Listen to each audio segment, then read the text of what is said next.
શ્રી પ્રભુને પ્યારા શ્રી યમુનાજીના લાડીલા એવા રસિક સત્સંગી વૈષ્ણવોને જય શ્રી કૃષ્ણ. ભગવાનનું નામ લેવાયેલું ક્યારે પણ વ્યર્થ જતું નથી.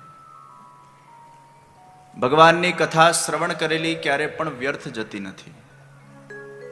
કોઈ પણ સત્કર્મ આપણા દ્વારા કરવામાં આવે, ભગવદ સેવા આપણા દ્વારા કરવામાં આવે, એ ક્યારે પણ વ્યર્થ જતી નથી.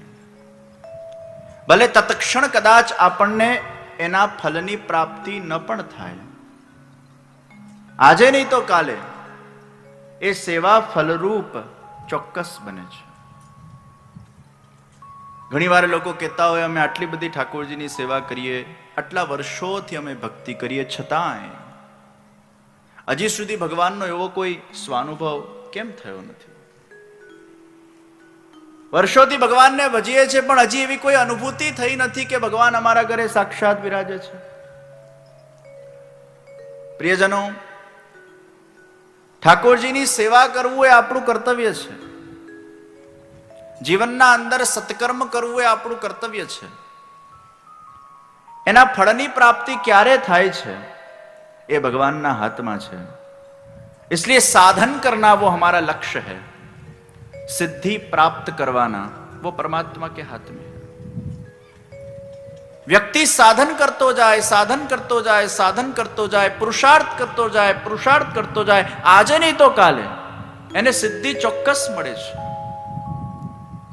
એનું કર્તવ્ય છે પુરુષાર્થ કરવું, સાધન કરવું. સાધન કરવામાં કોઈ કચાશ ન રાખે. એ સાધનના સાથે ધૈર્ય જોઈએ. જેના અંદર પુરુષાર્થ છે, જેના અંદર ધૈર્ય છે, અને ધૈર્યના સાથે જેના અંદર ઉત્સાહ છે, એને આજે નહીં તો કાલે ભગવત કૃપાથી સફળતા ચોક્કસ મળે છે. સાધન, પુરુષાર્થ, ધૈર્ય અને ઉત્સાહ. ઘણીવાર પુરુષાર્થ કરતા કરતા ધૈર્ય તૂટી જાય છે. પછી અમુક વર્ષ પછી એવું થાય, આ ક્યાં આટલી બધી મહેનત કરી, કઈ ફળ તો મળતું નથી. એ ધૈર્ય ખૂટી જાય. પણ જેના અંદર ધૈર્ય છે, ઉત્સાહ છે, જે નિરંતર નવીન રહે છે, નવો રહે છે, એ પુરુષાર્થ કરવામાં એને મજા આવે છે. એ ફળ તરફ દ્રષ્ટિકોણ ન રાખીને કેવલ એના પુરુષાર્થ તરફ દ્રષ્ટિકોણ રાખે છે, તો ક્યારે ફળ સુધી પહોંચી જાય છે એને ખબર નથી પડતી. બહુ સરસ વાત એક કવિએ કરી, જો તુમ ચાહતે હો उसको छोड़ दो, तो जो तुम चाहते हो उसको प्राप्त कर जाओगे. તમને જે જોઈએ છે એને છોડી દો, તો તમને જે જોઈએ છે એ તમે પામશો. તમારે ઉપર સુધી ચડવાનું છે, શિખર સુધી પહોંચવાનું છે, તમે ચડવા પર ધ્યાન આપો. એક પછી એક પછી એક પછી એક સીડી તમે ચડ્યા કરો, ચડ્યા કરો, ચડ્યા કરો. અને ક્યારે તમે તમારા શિખર પર પહોંચી જશો, મુકામ પર પહોંચી જશો, મંઝિલ પર પહોંચી જશો, એનું ખબર પણ નહીં પડે. પણ ઉપર જોઈને જો ચડશો તો દાદરો બહુ લાંબો લાગશે, થકાન લાગશે. પણ ચડવામાં જો ધ્યાન હશે, ચડતા જશો, ચડતા જશો, અને ક્યારે પામી જશો ખબર નહીં પડે. જીવનના અંદર ચોક્કસ લક્ષ્ય હોવા જોઈએ, એમ્બિશન હોવા જોઈએ, કંઈક પ્રાપ્ત કરવાની ઝંખના હોવી જોઈએ. પણ એ પ્રાપ્ત કરવાની ઝંખના એના જીવનના અંદર એટલી ઊંચી ન થઈ જાય કે એ ઝંખનાના કારણે એના જીવનના અંદર પ્રત્યેક ક્ષણ એને ભાર રૂપ લાગવા લાગે. ઘણીવાર આપણને જે જોઈતું હોય છે એ વસ્તુ આપણા માથે ચડીને એટલો અવાજ કરતી હોય છે, વાદળના જેમ, વીજળીના જેમ ગર્જના કરતી હોય છે કે આપણે જે કરતા હોઈએ છીએ પુરુષાર્થ એ વસ્તુને પામવા માટે એમાં ભાર મહેસૂસ થાય છે. અને ભારથી કરેલું કોઈ પણ કાર્ય એ માણસને સ્વાંત સુખ આપી શકતું નથી. પરીક્ષાના અંદર પણ છોકરાઓ જેની પહેલી રેન્ક આવેલી હોય એને ભાર લાગે છે કે હવે મારી બીજી આવશે તો કેમ ચલાવાશે. એને પહેલી જ જોઈએ છે, પણ બીજી આવશે તો, બીજી આવશે તો, બીજી આવશે તો, આ વિચાર એને ભાર રૂપ લાગે છે. કદાચ જે ભણવામાં સારો ના હોય, હું ફેલ થઈશ તો, હું ફેલ થઈશ તો, હું ફેલ થઈશ તો, આ તો એને ભારરૂપ લાગે છે. તું ભણવામાં ધ્યાન આપ, લગનથી ભણ, પ્રેમથી ભણ, પુરુષાર્થ કરતી વખતે એમાં ખોવાઈ જા, મગ્ન થઈ જા, સંપૂર્ણ રીતે તારી જાતને એમાં સમર્પિત કરી નાખ. અને પછી જો એક દિવસ તને સફળતા મળે છે કે નથી મળતી, અને પછી જે ફળ તને મળે છે એનો સહર્ષ સ્વીકાર કર. એક વસ્તુ નક્કી છે, જેટલું ભગવાને નક્કી કરેલું છે એટલું જ એના જીવનના અંદર એને પ્રાપ્ત બને છે. Destiny is decided. Whatever is going to happen, that is going to happen.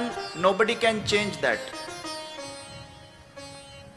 આ દુનિયામાં આપણા બધાની રેલ ઉતરી ગયેલી છે ભાઈ. જે થવાનું છે એ થઈને રહેવાનું છે. દુનિયાની કોઈ પણ શક્તિ કે તાકાત એને બદલી શકતી નથી. Your destiny cannot be changed.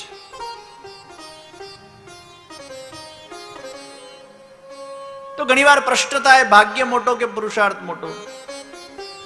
ઘણા લોકો કે પુરુષાર્થ વગર ફળ ના મળે, અને ઘણા લોકો કે ના પુરુષાર્થ નહીં, આ તો મારું ભાગ્ય હતું એટલે મને ફળ મળ્યું.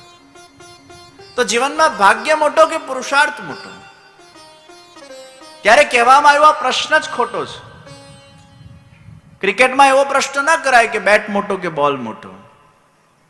એ બેટ ના હોય તો બોલનું અસ્તિત્વ ન રહે, અને બોલ ના હોય તો બેટનું અસ્તિત્વ ન રહે.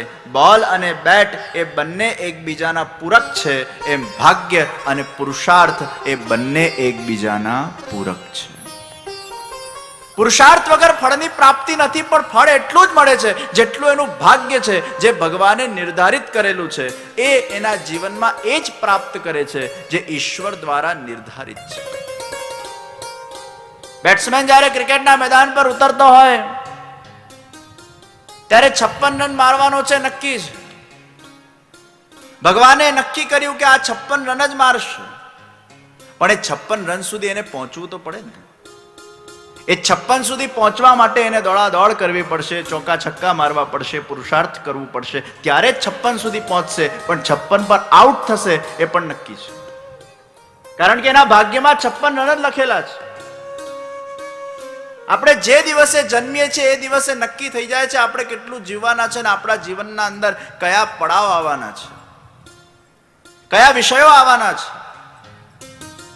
કેટલા અપ્સ એન્ડ ડાઉન્સ આવવાના છે, કેવા સંજોગો આવવાના છે, કેવા કોઇન્સિડન્સીસ ઉભા થવાના છે, કોણ વ્યક્તિ કયા સમયે કઈ જગ્યાએ ક્યાં તમને મળવાનો છે, આ બધું પૂર્વ નિર્ધારિત છે.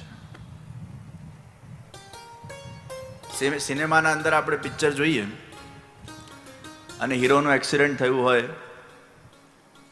અને પછી પ્રીમિયર શો હોય, કદાચ તમારા બાજુમાં જ ડાયરેક્ટર બેઠો હોય, અને તમે ભગવાનને પ્રાર્થના કરો છો, ભગવાન હું તારી માનતા લઉં છું, પ્લીઝ પ્લીઝ આ હીરોને જરા સેવ કરી નાખને.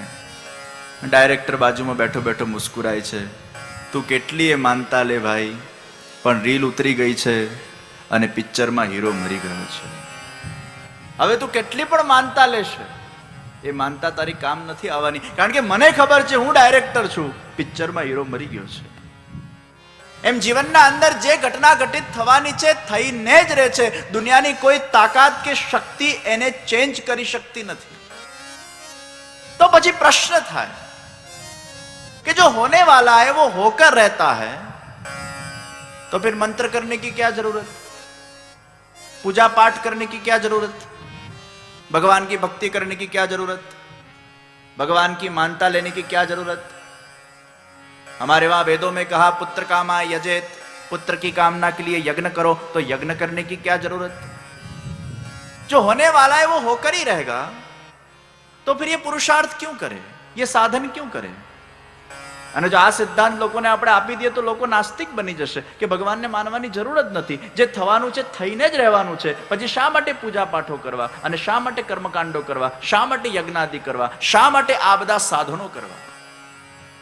ત્યારે એમાં ઉત્તર આપવામાં આવ્યું કે ભગવાન તમારા જીવનના અંદર ચોક્કસ સફળતા પ્રદાન કરે છે તમારા પુરુષાર્થના માધ્યમથી, પણ એ સફળતાના પહેલા ભગવાન તમારા પાસે કંઈક ધાર્મિક અનુષ્ઠાન કરાવડાવે છે, કંઈક આધ્યાત્મિક સાધન કરાવડાવે છે, કંઈક મંત્ર કરાવે છે, કંઈક કોઈકના આશીર્વાદ અપાવડાવે છે. 56મા વર્ષે કદાચ ભગવાને નક્કી કરેલું છે કે આના ભાગ્યાનુસાર આને મારે આ શિખર સુધી પહોંચાડવો છે, તો 54મા વર્ષથી એના જીવનમાં કંઈક આધ્યાત્મિક અનુષ્ઠાનો ભગવાન કરાવડાવશે, કોઈક સદગુરુનો સંગ એને આપશે, કંઈક આશીર્વાદની પ્રાપ્તિ એને કરાવડાવશે, અને 56મા વર્ષે એને સફળતા મળશે. એ 56મા વર્ષે જે સફળતા મળી એમાં એને એવું થાય છે કે આશીર્વાદથી મને મળી, કોઈક આધ્યાત્મિક પુરુષાર્થથી મને મળી, યજ્ઞાદિથી મળી, પુણ્ય કરવાથી મળી, સેવા કરવાથી મળી. ના, એને મળવાની જ હતી, એ મળવાની હતી એટલે ભગવાને એના પાસે આધ્યાત્મિક અનુષ્ઠાનો કરાવડાવ્યા. એ ફળ ભગવાન સાધનને પ્રદાન કરે છે, એ ફળ ભગવાન જે પુરુષાર્થ તમે કર્યું છે એને પ્રદાન કરે છે. वो मिलने वाला ही था. तो निश्चित जो मिलने वाला होता है वो मिलकर रहता है, लेकिन उसके पूर्व भगवान ऐसे साधन हमारे द्वारा कराते हैं.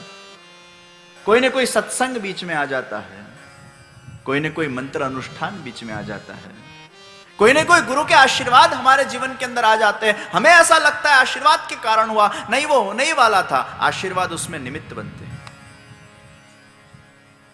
ભગવાન ડાયરેક્ટ ફળ નથી આપતા, એમાં વચ્ચે કદાચ ગુરુને રાખતા હોય, સત્સંગને રાખતા હોય, અનુષ્ઠાનને રાખતા હોય.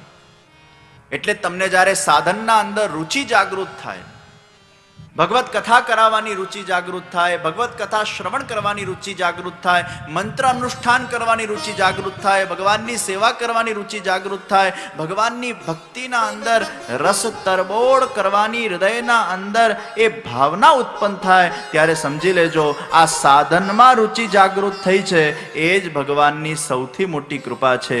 સિદ્ધિ મળે કે ન મળે, પણ સાધનમાં રુચિ વહી ભગવાન કે કૃપા કા સબસે બડા ફલ.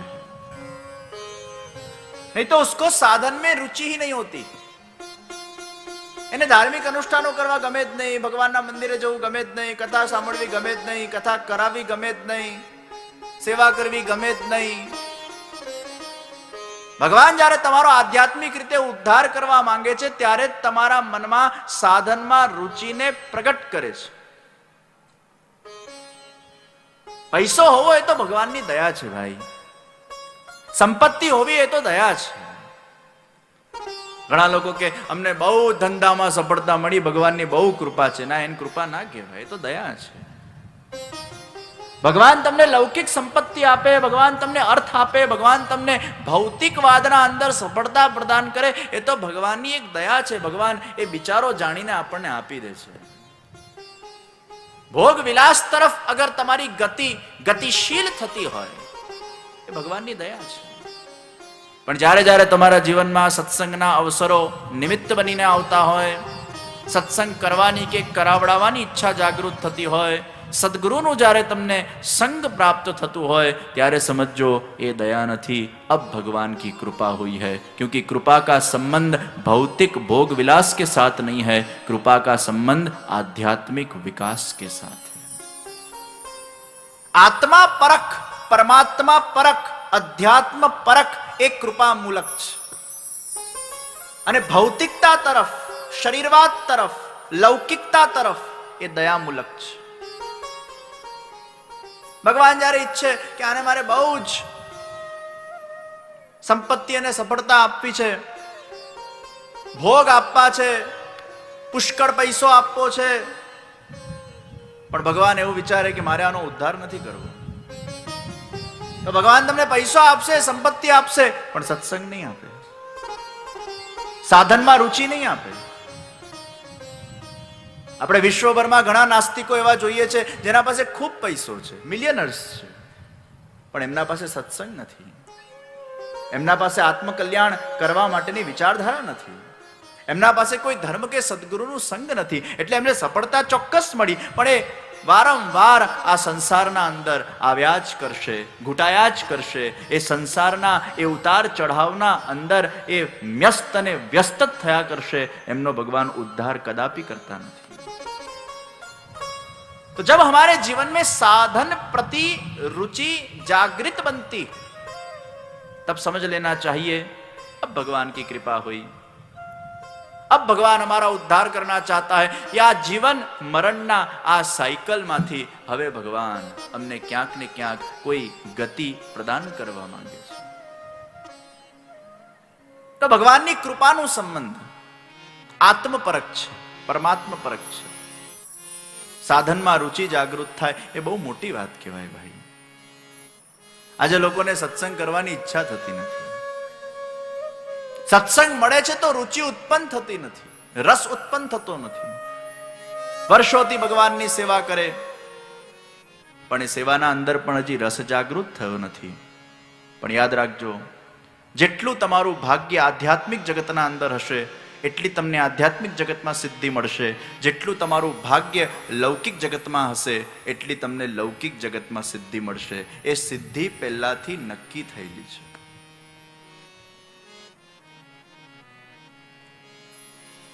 ઘણીવાર આપણે ભગવાનની માનતાઓ લઈએ છીએ અને માનતા પૂરી એ થાય છે, પણ એનો અર્થ એ નહીં કે પછી માનતા લીધા જ કરીએ, લીધા જ કરીએ, લીધા જ કરીએ। અને ક્યારે તો બ્રેક ઇવન પોઈન્ટ આવશે।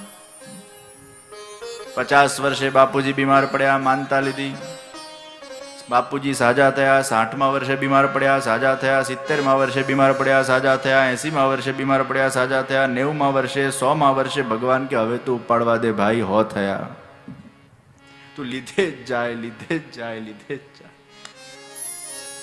ક્યારેક તો બ્રેક ઇવન પોઈન્ટ આવશે ભાઈ। આ દુનિયાના અંદર એવો કોઈ મંત્ર બન્યો નથી કે એવો કોઈ અનુષ્ઠાન બન્યો નથી જે વ્યક્તિને અમર બનાવી શકે।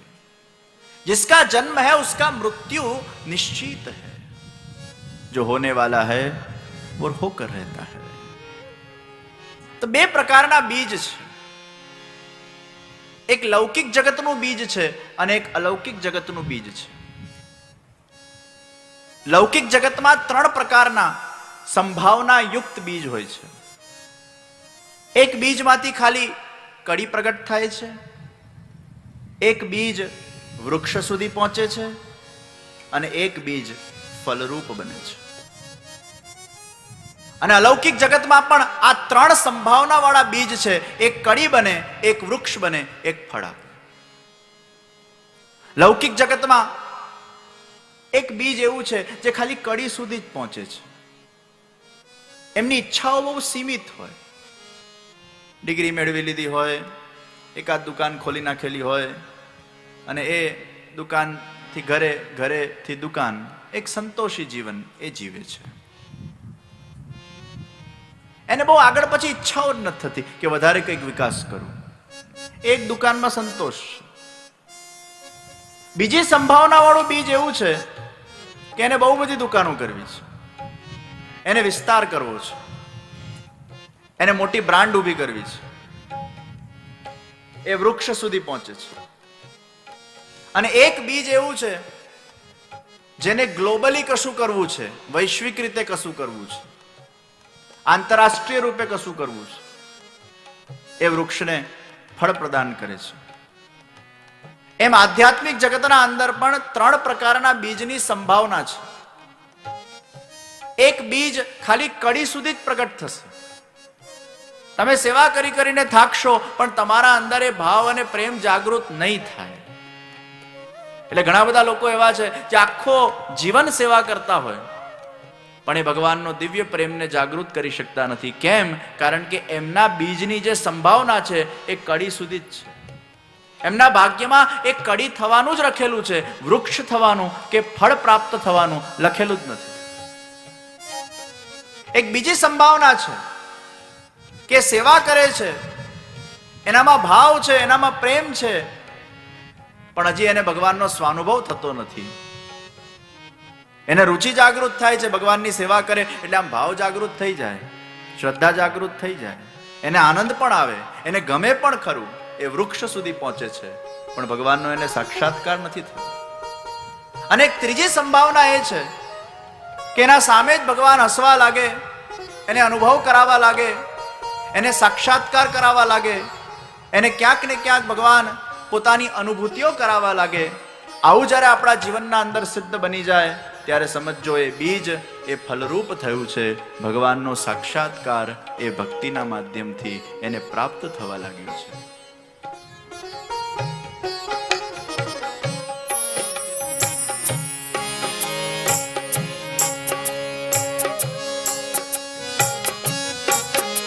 हो दुनिया में होंगे लाखों लाखों, तेरे जैसा कौन होगा.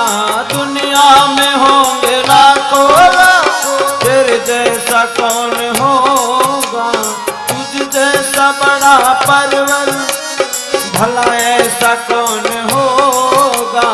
थामा है तेरा दामन, थामा है तेरा दामन, आराम हो रहा है मेरा आपकी कृपा से.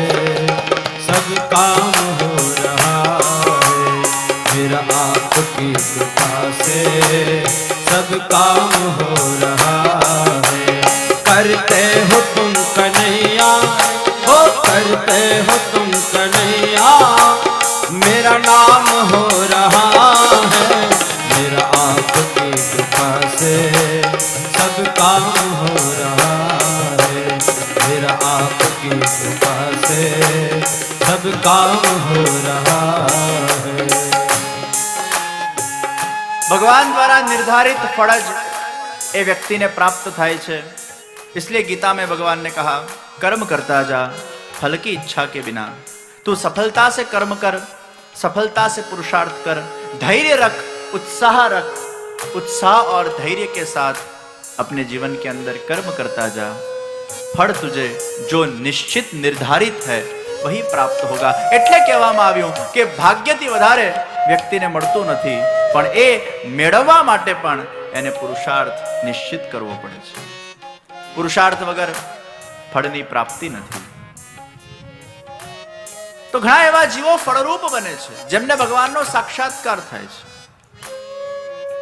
મેં ઘણા એવા જીવો જોયા છે, બ્રહ્મ સંબંધ લીધા પછી જ્યારે એમના અંદર ભગવત સંબંધ રૂપી બીજ એ જાગૃત બને છે અને ઠાકોરજીની સેવાના માધ્યમથી એ બીજની પરવરિશ કરવામાં આવે, પલ્લવિત થાય, એ બીજ ફળરૂપ બને.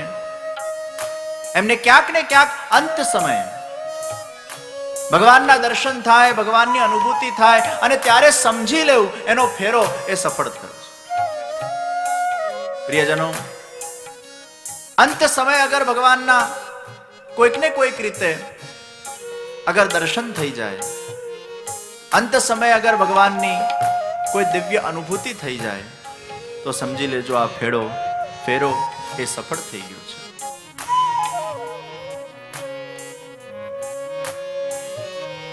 ભગવાનના ગોલોકધામમાંથી બે પ્રકારના જીવો આ ભૂતલ પર આવ્યા. એક છે ભગવાનની ઈચ્છાથી જન્મેલા જીવો અને એક છે ગોલોકધામમાં એમને કંઈક અપરાધ કર્યા હોય છે એટલે ભગવાન એમને ભૂતલ પર મોકલે છે. જે ભગવાનના ઈચ્છાથી પ્રગટેલા જીવો છે એ કોઈને કોઈ ગુરુ સાથે જોડાય, કોઈને કોઈ ભગવત કાર્ય સાથે જોડાય, એમને ભગવાનના કાર્યો કરવાના અંદર રુચિ જાગૃત થાય છે. એવા લોકોને ભગવાન ખૂબ પૈસો આપે છે, સંપત્તિ આપે છે. ભગવાનથી ઈચ્છાથી જન્મેલા જે જીવો છે એમને ભગવાનના કાર્ય કરવાના અંદર ખૂબ રુચિ જાગૃત થાય છે. ભગવાન કહે છે તારું જન્મ એ મારા ઈચ્છાથી થયું છે. પૂર્ણમલ ક્ષત્રિયનું જન્મ એ ભગવાનની ઈચ્છાથી થયું હતું. એ ભગવાને એને નિમિત્ત બનાવ્યા અને શ્રીનાથજી બાવાનું ભવ્ય મંદિર એને સિદ્ધ કર્યું.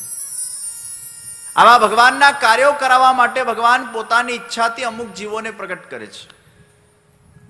અને બીજું, કોઈક ગોલોકધામમાં એને ભગવાનનો અપરાધ કર્યો હોય છે, એ અપરાધના કારણે એ આ ભૂતલ પર આવીને જન્મે છે. તો ભગવાનના જે આવા અપરાધવાળા જીવો છે એને ભગવાન બહુ કષ્ટ આપે છે, બહુ હેરાનગતિ કરે છે, બહુ કસોટી લે છે. એ ઠાકોરજીની સેવા કરતા હોય તો પણ એને દુઃખ જ મળે. એ સારું કરવા જાય તો પણ એના જીવનના અંદર ક્યારે પણ એને જશ ન મળે. એ બધાની મદદ કરવા જાય, સારી ભાવના રાખે તો પણ એના સાથે કંઈક ખોટું જ થાય. એવા લોકોને ઘણીવાર પ્રશ્ન થાય કે અમે ભક્તિ કરીએ, સેવા કરીએ, આટલું બધું સત્સંગ કરીએ તો અમારા સાથે અહિત જ કેમ થાય છે? ત્યારે એમને ચિંતન કરવું કે હું કંઈક ભગવાનનો ગોલોકધામનો અપરાધી જીવ છું. એવા લોકોના જીવનના અંદર ભગવાન કદાચ સાંસારિક રીતે કષ્ટ આપે છે, દુઃખ આપે છે, પણ ભગવાન કહે છે તારા હૃદયના અંદર મારા માટેની જે પ્રેમ અને ભક્તિ અને સમર્પણની જે સંપત્તિ છે એ અડીગ રહેશે, એ કાયમ રહેશે. ભલે તને કેટલા પણ કષ્ટ મળતા જશે, પણ તારો મારા માટેનો જે ભાવ છે એ દિન દુગની રાત ચોગની વધ્યા કરશે, વધ્યા કરશે, વધ્યા કરશે. એમાં જરા પણ ઘટોતી નહીં થાય. આવા લોકો કષ્ટમાં પણ ભગવાનને ભૂલતા નથી. કેમ? કારણ કે ક્યાંક ભગવાનના ગોલોકધામ સાથે એમનું સંપર્ક કે સંબંધ છે એ ખાલી થોડાક વર્ષો આ ભૂતલ પર જીવવા આવેલા છે, અને પછી ભગવાન પાછા એમને પોતાના ધામમાં બોલાવી લે છે.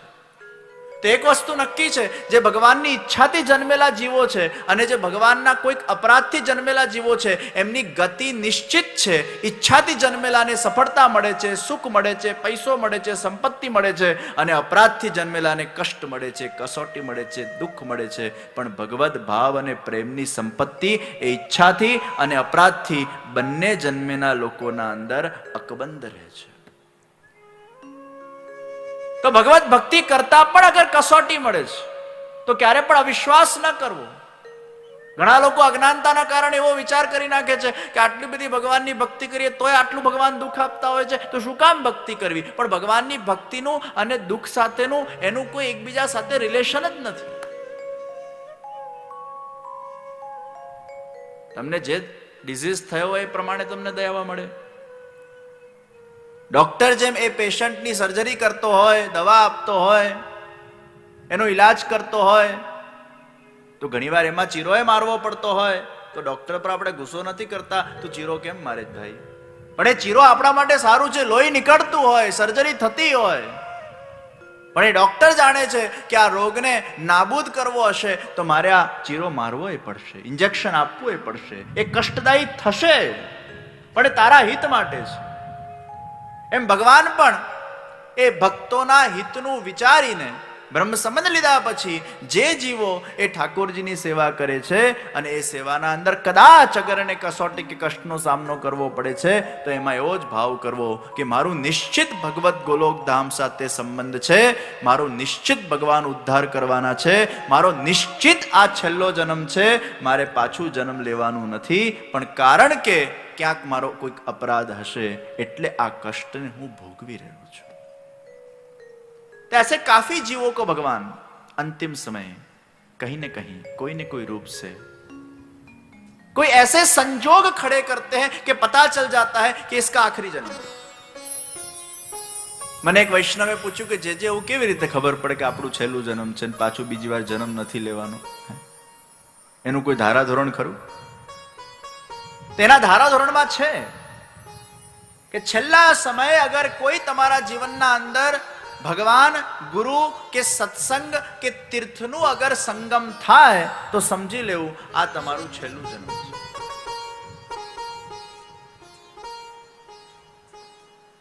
મને યાદ છે અમેરિકામાં કરીને નાનું ટાઉન છે,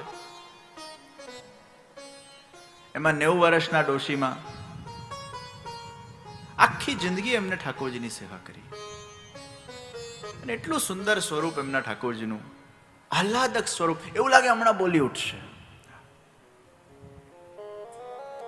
એમની સેવામાં મગ્ન રહેતા ભાગ્ય જવાનું થતું હોય. બહુ નાનું ટાઉન છે અને અમેરિકામાં 2-2.5 મહિનાનો પ્રવાસ હોય, એમાં મોટા શહેરોમાં વધારે પ્રવાસ હોય નાના ટાઉન્સ કરતા.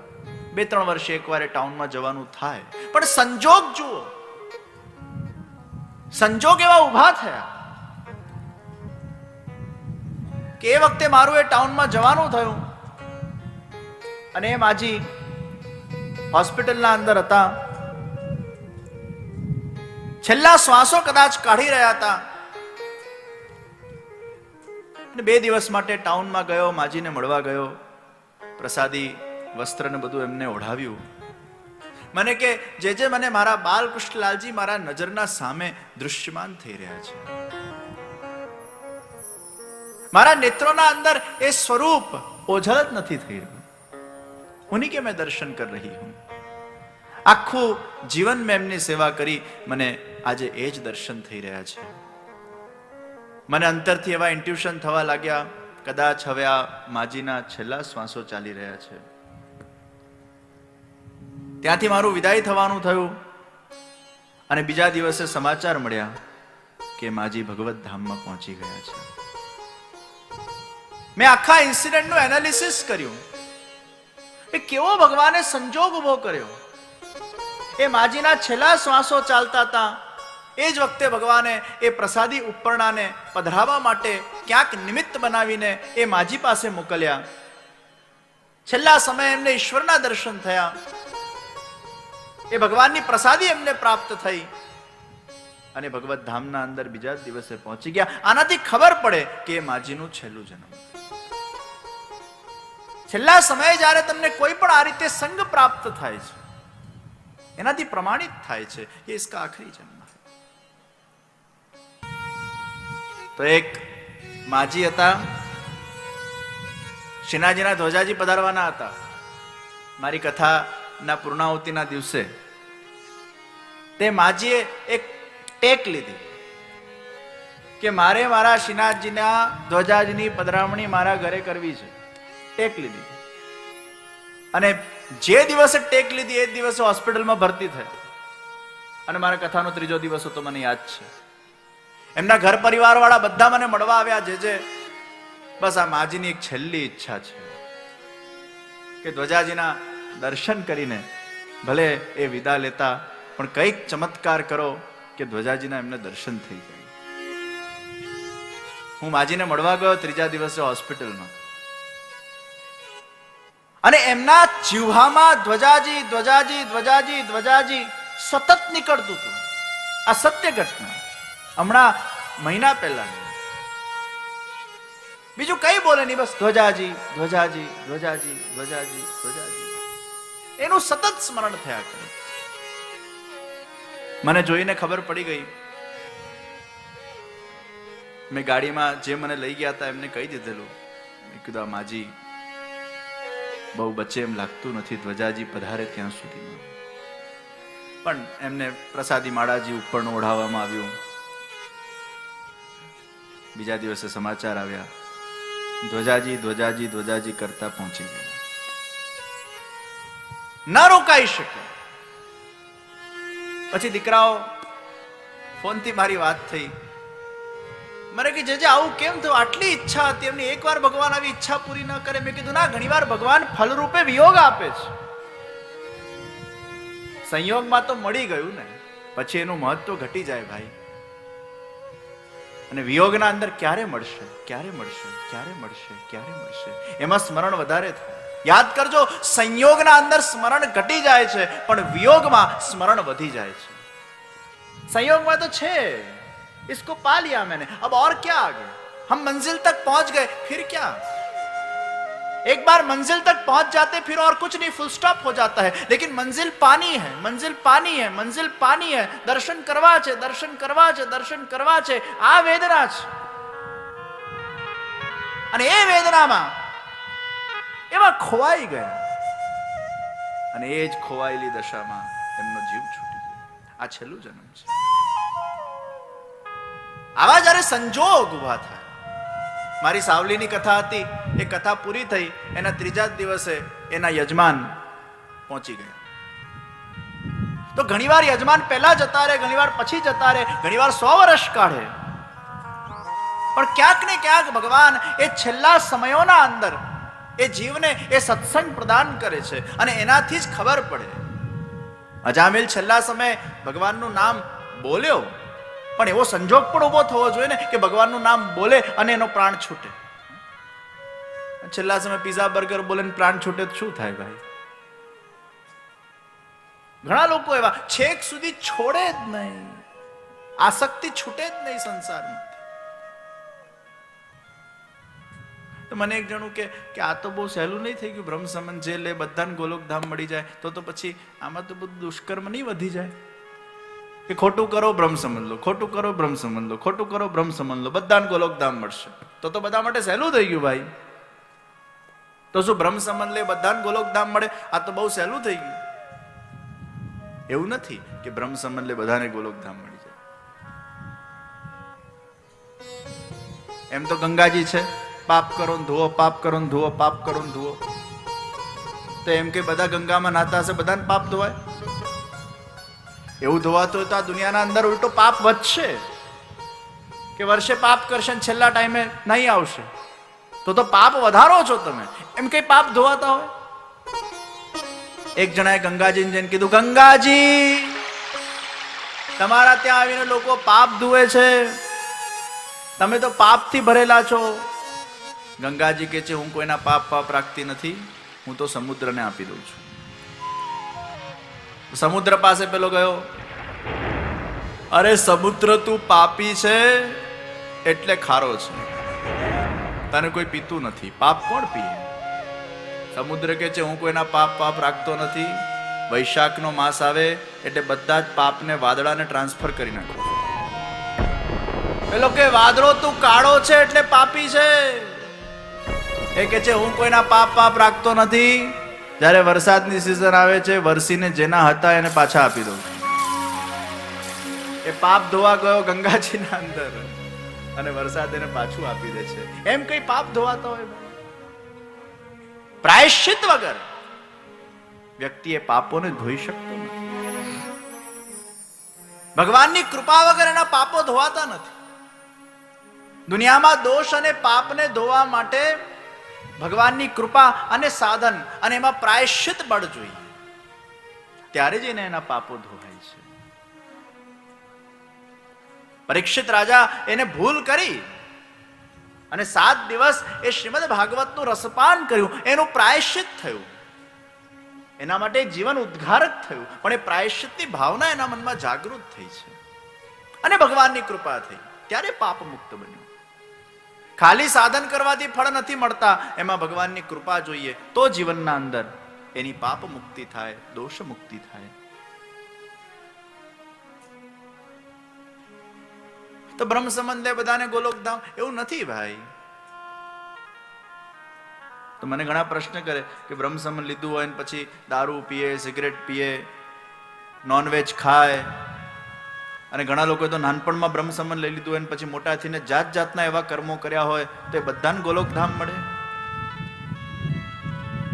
એવું નથી હોતું. ઘણીવાર એવું બને કે આ જન્મમાં તમે બ્રહ્મ સંબંધ લીધું હોય ને આ જન્મમાં તમારા હૃદયના અંદર ભગવાન માટે ભાવ અને પ્રેમ જાગૃત નથી થયું, તો આ જન્મમાં તમારો ઉદ્ધાર નથી. પણ આવતો જન્મ તમને કોઈને કોઈ વૈષ્ણવ કુળના અંદર મળે, કે આવતા જન્મના અંદર કોઈને કોઈ એવા સંજોગ ઊભા થાય કે તમને બ્રહ્મ સંબંધની પ્રાપ્તિ થાય, તો પૂર્વજન્મના અંદર લીધેલો જે બ્રહ્મ સંબંધનો સંસ્કાર હતો એ આવતા જન્મના અંદર સિદ્ધ બનતો હોય, અને આવતા જન્મમાં તમે ફરી કદાચ બ્રહ્મ સંબંધની પ્રાપ્તિ કરીને ભગવત સેવાના માધ્યમથી તમારા અંદર એ ભાવ અને પ્રેમની જાગૃતિ થાય અને એ બીજા જન્મમાં તમારો ઉદ્ધાર થાય. તો એટલું નક્કી છે કે બ્રહ્મ સંબંધ લીધેલું ક્યારે પણ વેસ્ટ જતું નથી. આ જન્મમાં નહીં તો આવતા જન્મમાં પણ એનો સંસ્કાર કેરી ફોરવર્ડ થાય છે, અને બીજા જન્મમાં તમારો ચોક્કસ ભગવાન ઉદ્ધાર કરતો હોય છે. એ ક્યારે પણ વેસ્ટ જતું નથી. તો ઘણા અત્યારે બ્રહ્મ સંબંધ લેતા હોય છે, ગયા જન્મના સંસ્કાર વાળા હોય છે. તો બ્રહ્મ સંબંધ લીધેલું એ વ્યર્થ જતું નથી, ભગવત નામ લીધેલું વ્યર્થ જતું નથી. પણ ખબર ક્યારે પડે કે આ મારું છેલ્લું જન્મ છે? જ્યારે છેલ્લા સમયે ભગવત આસક્તિ જાગૃત થાય, ભગવત નામમાં રુચિ જાગૃત થાય, ભગવાનના અંદર પ્રેમ જાગૃત થઈ જાય, ભગવાનના અંદર એ વિરહની વેદના જાગૃત થઈ જાય. એ વિરહની વેદના જ એના પાપને નાશ કરે છે.